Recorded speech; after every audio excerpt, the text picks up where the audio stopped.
Chapter 540, Windmill Vandals. At the domed bag farm, everyone was reading books up in the attic, and Francesca and Lana were watching the Dream Boat on TV. Lana, this is my family's favorite show. Francesca, I believe it. Lana, it's a cool show. Down in the basement, Muriel was making an iron statue of Courage, and he was big and buffed up. Muriel, you look gorgeous in wrought iron. Courage.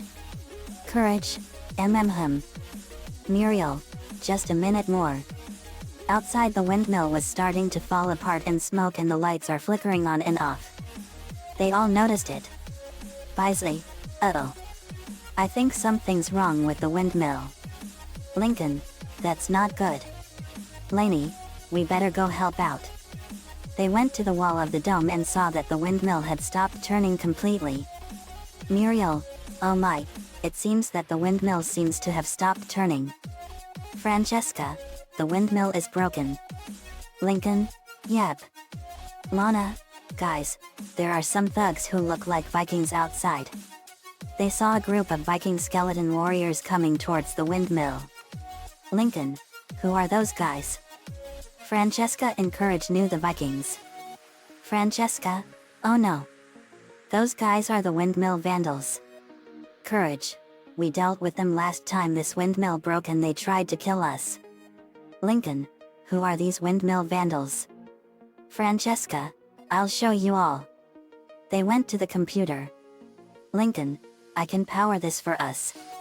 Francesca, how can you do that? Lincoln, don't worry. I can have my lightning powers be the power source for the computer. I did the exact same thing once when Sector B needed power. Lainey, I remember that. Who needs a generator when you have your powers? Lincoln. Lincoln took the electrical cord out of the socket and channeled electricity into it with his powers. The computer was turned on. Lana, very clever, big brother.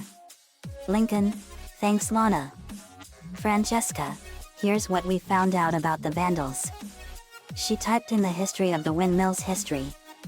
Francesca, the windmill was built 250 years ago by the farm's first owner, Giles Gillette. Giles Gillette was an 18th century man that was wearing traditional clothes from then, and he had a big beard. Lainey, so he built this farm? Lana, fascinating. Francesca, yes. He built the windmill for his farm when everyone else had to use water wheels, which were built by a horde of Vandals. It showed a picture of the Vandals. Lana, so those guys are the Vandals when they were alive? Lainey, it would appear so. Earth, they look like European Dark Ages Vikings. Francesca, they do, don't they? When the water dried up, Farmer Gillette built the windmill, and the Vandals hated him for that. But he kept them at bay by carving magical symbols into the windmill blades. According to legend, if the windmill ever stops turning, the Vandals will rise from the dead and seek vengeance on all who possess it.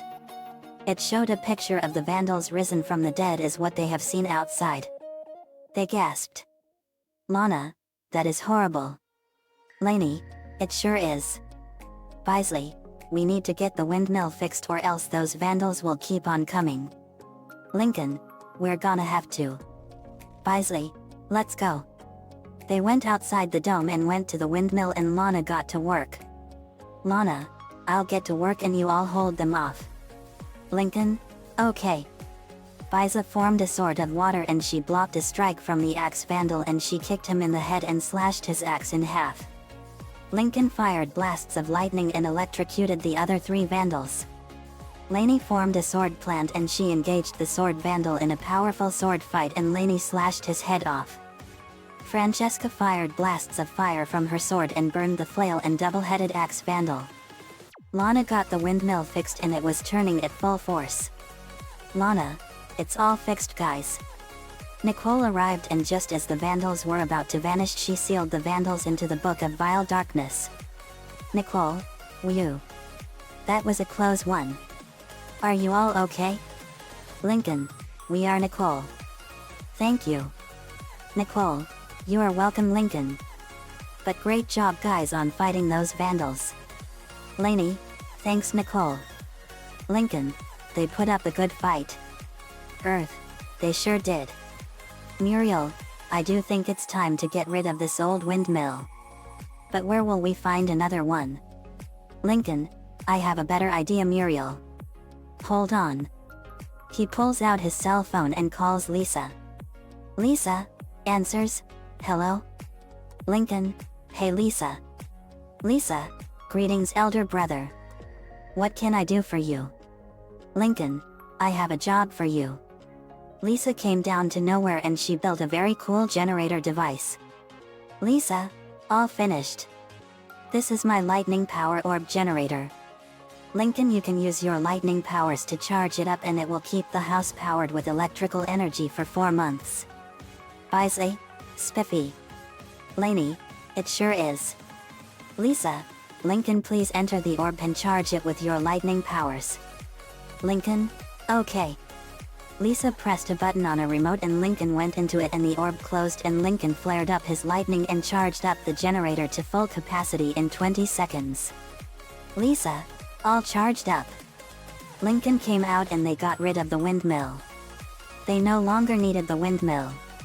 They resumed their activities before the night was over. The end. Another fanfiction complete.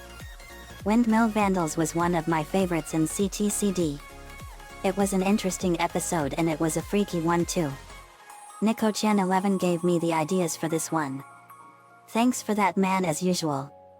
Next for part 18 is King of Flan. Better get a custard to it. Let me know what you all think. See you all next time.